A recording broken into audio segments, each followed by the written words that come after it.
नमस्कार मित्रांनो, जी गोष्ट तुम्हाला सांगणार आहे ती कशी सांगावी हे मला कळत नाही आहे, कारण मी अजूनही हादरलो आहे आणि त्यामुळे काय सांगावं आणि काय सांगू नये याचा प्रश्न माझ्या मनात निर्माण झालेला आहे। तुम्ही ऐकलं असेल, काल भाजपाचे संसद सदस्य आणि आतापर्यंतचे आघाडीचे प्रवक्ते डॉक्टर संबित पात्रा यांनी एक पत्रकार परिषद घेतली, ज्याच्यात त्यांनी थेट राहुल गांधींविरुद्ध अतिशय गंभीर आरोप केले। त्यांचं म्हणणं होतं की राहुल गांधी हे एका डीप स्टेटचा भाग आहेत। OCCRP, George Soros, Rahul Gandhi हा त्रिकोण मिळून भारत उद्ध्वस्त करायला, भारताचे तुकडे करायला, भारताच्या विरुद्ध कारवाया करत आहे असे आरोप त्यांनी केले। आणि त्याच्या विरुद्ध संबित पात्रांविरुद्ध राहुल गांधींनी आणि काँग्रेसनी हक्कभंग प्रस्ताव सादर केलेला आहे। त्यांचं म्हणणं होतं की राहुल गांधी सोरोस म्हणजे सोरोसच्या संस्था आणि इतर सगळ्या संस्था कशा प्रकारे डीप स्टेटचा भाग आहेत, पण त्याच्यात सगळ्यात महत्त्वाचा विषय की या सगळ्यामध्ये अमेरिकन सरकार कशा प्रकारे सहभागी आहे त्याच्याबद्दल ते बोललेच नाहीत।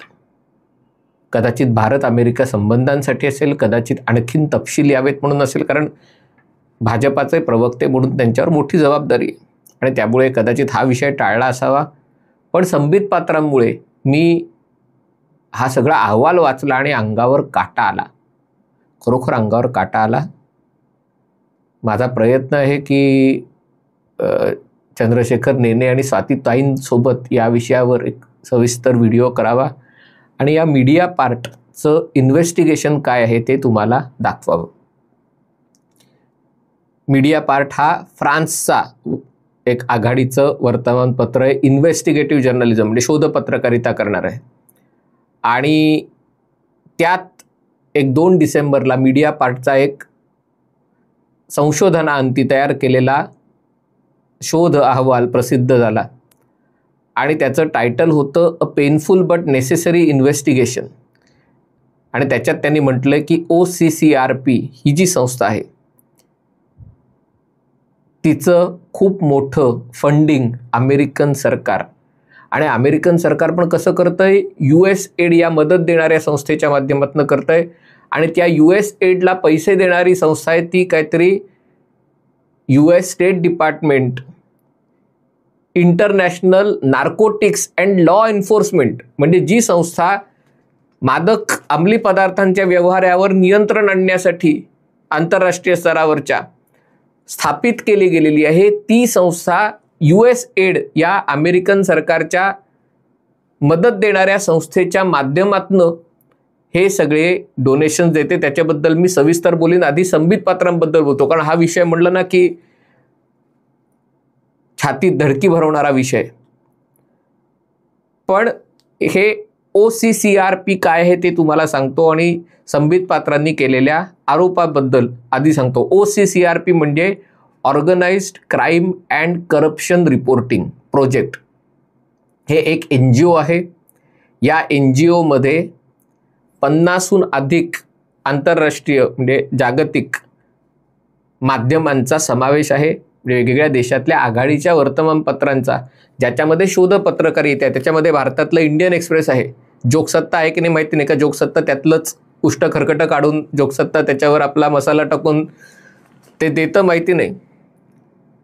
पण हे वाचल्यावर मला इंडियन एक्सप्रेसचे शोधपत्रकारिता गेल्या 15 वर्षातली, कारण मी अतिशय आदराने इंडियन एक्सप्रेस अजूनही विकत घेतो आणि वाचतो, आणि त्याच्यात अगदी इंडो US न्यूक्लिअर डीलपासून ते अनेक विषयांवर, ते जनरल VK सिंगच्या बाबत केलेलं वार्तांकन, त्याच्यानंतर अनेक विषयांचं वार्तांकन, मॉब लिंचिंग आणि या सगळ्याचं वार्तांकन, हे सगळं माझ्या डोळ्यासमोरून आलं। पण इंडियन एक्सप्रेस हा विषय नाही, याच्यामध्ये न्यूयॉर्क टाइम्स आहे, वॉशिंग्टन पोस्ट आहे, गार्डियन आहे, जर्मन गव्हर्नमेंटचं NDR आहे आणि ते NDR ही या शोधपत्रकारितेत सहभागी होतं। डॉयश वेल DW आहे, NDR नाही, NDR मीडिया पार्टचा भाग आहे।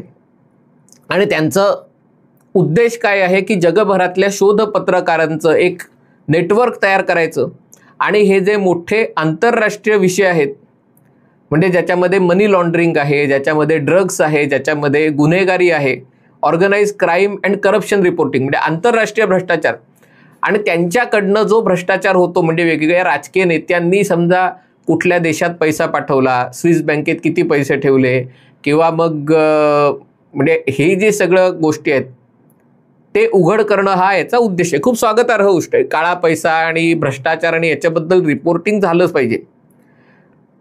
म्हणजे हे ग्लोबल नेटवर्क आहे. जगभरातली 50हून अधिक वर्तमानपत्र, माध्यम, वृत्तसमूह याच्यात सहभागी आहेत. दुसरा मुद्दा आहे डेटा ड्रिव्हन इन्व्हेस्टिगेशन. म्हणजे हे काही उगाच सकाळच्या भोंग्यासारखं नाही की उठले आणि काही वाटेल ते बोलून गेले. सगळ्या गोष्टींचे पुरावे गोळा करून त्याच्याबद्दल शोध पत्रकारिता, त्याच्याबद्दल माहितीपूर्ण पत्रकारिता करणं, समोर आणणं, हे यांचं काम आहे. आणि तिसरी गोष्ट म्हणजे त्याच्यात वेगवेगळ्या संस्थांची असलेली भागीदारी. कारण हे सगळं शोधायचं म्हणजे तुम्हाला अनेक ठिकाणून माहिती गोळा करायला पाहिजे. त्या त्या देशातले संदर्भ, त्या त्या देशातलं राजकारण हे सगळं तुम्हाला कळायला पाहिजे. आणि त्याच्यात त्यांनी म्हटलंय की याच्यामध्ये खास करून संघटित गुन्हेगारी, भ्रष्टाचार, मनी लॉन्ड्रिंग म्हणजे हवाला, आणि याच्यामध्ये भ्रष्टाचाराचे मोठे प्रकार, या सगळ्या गोष्टी हे उघड करण्याचा प्रयत्न करतं. आणि याच्यामध्ये काय काय यांचं काय काय मोठे अहवाल त्यांनी प्रसिद्ध केले त्याचंही माहिती आहे. हे मी सगळं इंटरनेटवरनं सांगतोय आणि त्यांच्या स्वतःच्या संस्थेच्या वेबसाईटवरनंही हे करतोय. आणि त्याच्यामध्ये हे सगळे पनामा पेपर, पॅन्डोरा पेपर, या सगळ्या ज्या इन्व्हेस्टिगेशन आहेत ते सगळं या OCCRPनी शोध पत्रकारिता करून नंतर भारतातला जो भ्रष्टाचार, भारतातलं सरकार आणि अदानी वगैरे असे जे सगळ्या गोष्टी आहेत हे सगळं समोर आणण्यात या OCCRPनी महत्त्वाची भूमिका बजावलेली आहे. भारताच्या कोविडच्या काळातही वॅक्सिनबद्दलचे रिपोर्ट आहेत. आणि हे बघून जॉर्ज सोरोस आणि हे जे सगळे अमेरिकन संस्था आहेत त्याच्या सहभागामुळे संबित पात्रांनी राहुल गांधींवर आरोप केलेले आहेत. राहुल गांधी म्हणजे त्यांचं म्हणणं आहे की मीडिया पार्टच्या अहवालात असं म्हटलेलं आहे की खरं तर ही म्हणजे शोध पत्रकारिता करणं आणि जगभरातल्या वर्तमानपत्रांनी एकत्र येणं काही चुकीचं नाही आहे, पण हे सगळं स्वतंत्र असलं पाहिजे. इथे हे स्वतंत्र नाही आहे. याचं फंडिंग होतं, कारण हे सगळे शोध पत्रकारिता करायला खर्च भरपूर येणार. अनेक ठिकाणी प्रवास करता लागतो, अनेक ठिकाणी लोकांना पैसे देऊन माहिती काढावी लागते, गुप्तता राखावी लागते. तर त्याच्यामध्ये 21 मोठ्या संस्थात्मक त्यांचे देणगीदार आहे. त्याच्यामध्ये जॉर्ज सोरोस आहे, याच्यामध्ये रॉकर फेलर ब्रदर्स आहे, त्यांचा फंड आहे, याच्यामध्ये अमेरिकेचं परराष्ट्र मंत्रालय आहे, फोर्ड फाउंडेशन आहे, जर्मन मार्शल फाउंडेशन आहे, जर्मन मार्शल फंड. आणि फोर्ड फाउंडेशनची स्कॉलरशिप कोणाला मिळालेली माहिती आहे आपल्याला? अरविंद केजरीवालला. आणि इतरांनाही मिळाले. Swedish international development cooperation agency वगैरे वगैरे आहे. पण याच्यात त्यांनी फार खोलात गेले नाहीत. आणि त्यांचं म्हणणं आहे की हे जेव्हा अहवाल प्रसिद्ध करतात की भारतामध्ये कोवॅक्सिन, ब्राझील सरकारने कोवॅक्सिनची ऑर्डर रद्द केली, ही बातमी त्या OCCRPनी प्रसिद्ध केली आणि त्याचा यांनी जगभर गवगवा केला. आणि मग कोवॅक्सिन कशा प्रकारे काम करत नाही याच्याबाबत त्यांनी मोठ्या प्रमाणावर एक वातावरण तयार केलं, मन कलुषित केलं. आणि त्याच्या मागे जर अमेरिकन सरकार, त्याच्या मागे जर ही मोठी फार्मा लॉबी वगैरे असेल, कारण त्यांचा हेतू अमेरिकेची वॅक्सिन विकणं, त्यांचा हेतू ही जी महागडी $20ची वॅक्सिन आहे ती विकणं, आणि त्याच्यासाठी भारतात बनलेलं कोवॅक्सिन बेकार आहे हे सिद्ध करणं. आणि मग लगेच भारतातल्या राजकीय नेत्यांनी, त्यात राहुल गांधी आघाडीवर आहेत, अखिलेश यादव वगैरे, की मोदीजी की वॅक्सिन मुझे नहीं चाहिए, म्हणजे मला आंतरराष्ट्रीय वॅक्सिन पाहिजे, मला हे असलं कोवॅक्सिन वगैरे. मोदींनी स्वतः कोवॅक्सिन घेतलं होतं. नंतर अदानी उद्योग समूहाविरुद्धही वेगवेगळे जे आरोप झाले त्याच्यातही यांनी भूमिका बजावली होती. पण याच्यापेक्षा गंभीर प्रकार आहे, म्हणजे हे जे मीडिया पार्टचं इन्व्हेस्टिगेशन आहे ते जर वाचलं तर हे सगळं कशा प्रकारे घडवण्यात आलेलं आहे.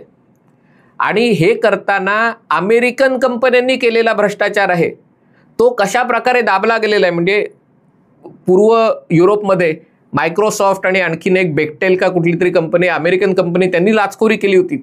या बातम्या दडपायच्या, कारण देणगीदार जर अमेरिकन असेल तर मग अमेरिकेच्या विरुद्ध बातम्या कशा चालतील. आणि अदानीचा भ्रष्टाचार उघड करायचा, हे जे नाटक आहे, याच्या मागची साखळी हा मीडिया पार्टचा रिपोर्ट प्रसिद्ध करतो. आत्ता मी एवढं बोलतो कारण व्हिडिओला मर्यादा आहे, पण हे डीप स्टेटचं षडयंत्र काय आहे हे समजून घेणं आवश्यक आहे. आत्तापर्यंत असं वाटत होतं की चला आता काही विरोधक तुम्हाला निवडणुकीत हरवू शकत नाही, मग काहीतरी एक नवीन राक्षस बाटलीतनं बाहेर काढा आणि त्याच्या नावाने बोंबाबोंब करा, अशा प्रकारचे आरोप केले जात होते. पण हे कोणी रिपब्लिकनी प्रसिद्ध केलेलं नाही आहे, टाइम्स नाऊ वगैरे वगैरे म्हणजे किंवा इंडिया TV वगैरे ज्याला गोदी मीडिया म्हणतात ना, त्यांनी हे केलेलं नाही आहे. हे फ्रेंच इन्व्हेस्टिगेटिव्ह जर्नलिझम आहे. आणि गंमत म्हणजे त्याच्यात जर्मन सरकारचं NDR जे राष्ट्रीय वृत्तवाहिनी ती देखील सहभागी आहे. पण त्यांनी हा अहवाल करताना म्हणजे एकत्रित त्यांनी काम केलं, पण प्रसिद्ध करायची वेळ आल्यावर त्यांचे राजदीप सरदेसाई झाले. जसं कॅश फॉर वोटमध्ये राजदीप सरदेसाईंनी पलटी मारली होती, तसंच या जर्मन गव्हर्नमेंटच्या माध्यमांनी याच्यातनं हा अहवाल प्रसिद्ध करताना त्यांनी स्वतः तो छापला नाही. आणि त्यामुळे हा तुम्हाला जर बघायचा असेल तर हा अहवाल तुम्ही वाचू शकता. खूप मोठा आहे. त्याचं टायटल आहे the hidden links between the giant of investigative journalism and the US government. 2008 पासून चालू आहे आणि अमेरिकन सरकारकडनं याला जवळजवळ $4.5 कोटी, $4.5 कोटी म्हणजे 8 चोक 32, बघा 350 कोटी रुपयाचं या सगळ्या गोष्टीसाठी दिलं गेलेलं आहे. युरोपियन युनियननी पैसे दिलेले आहेत, युरोपातल्या या 5-6 मोठ्या देशांनी पैसे दिलेले आहेत. आणि या पैशाच्या आधारावर आणि त्याच्या बाजूला पुन्हा सोरोस आणि Rockefeller foundation, Ford foundation, German Marshall foundation हे सगळं आहे. आणि या माध्यमातनं जे सगळे गोष्टी केल्या जात आहेत. आणि हे का प्रसिद्ध झालं माहिती आहे? कारण या लोकांनी डोनाल्ड ट्रम्प विरुद्धही या कारवाया केल्या होत्या. अमेरिकेत ट्रम्पचं सरकार असतानाच ट्रम्प विरुद्ध कारवाया करण्याचंही काम यांनी केलेलं आणि आता ते बाहेर येते. आणि मला खात्री आहे की अमेरिकेत ट्रम्प सरकार आल्यावर इलॉन मस्क असेल किंवा या इलॉन मस्क या सगळ्या वॉशिंग्टन पोस्ट, न्यूयॉर्क टाइम्स बद्दल सातत्याने बोलतो. आणि इकडले एक संपादक चोरतात तर चोरतात आणि वर त्याच्या नावाने छाती पिटून घेतात रोज. हा अहवाल वाचा आणि बघा हे किती भयंकर आहे ते. मुद्दा असा आहे की हे सगळं सूर्यप्रकाशात येणार का याच्या मागचे मोठे जे दबाव गट आहेत ते हे दाबून टाकणार. मोदी सरकारने माझी अपेक्षा आहे केवळ राहुल गांधींना न झोडपता, कारण राहुल गांधींना झोडपणं सोपी गोष्ट आहे, पण या सगळ्या वर्तमानपत्रात ज्यांची नावं आलेली आहेत त्याच्यात लेख भाजपाचेच लोक लिहितात. म्हणजे खरा शत्रू खरं याच्यामध्ये गंभीरपणा हा आहे. याच्यात त्यांनी संबित पात्रांनी आरोप केला की हे OCCRP जेव्हा काही करतं तेव्हा राहुल गांधी दुसऱ्या दिवशी तो विषय घेतात. म्हणजे एका प्रकारे OCCRP आणि राहुल गांधी यांचं गुळपीट आहे. पण या OCCRPचा भाग असलेल्या भारतीय माध्यमांचं काय करायचं? ते तरी स्वतंत्र बुद्धीने हा सगळा अहवाल छापतात. म्हणजे एकतर त्यांना माहीतच नाही की याच्या मागे काय कारस्थान आहे ते, किंवा त्यांना माहिती आहे आणि ते त्याबाबत चुप्पी ठेवू नयेत. म्हणून म्हटलं हे वाचा, धक्का बसेल, पण हे वाचणं आणि त्याच्यावर विचार करणं आवश्यक आहे. हा व्हिडिओ आपल्याला आवडला असेल तर कृपया लाईक करा, शेअर करा आणि चॅनल सबस्क्राईब करायची विनंती आहे. तुर्तास इथेच थांबतो. पाहत रहा MH48.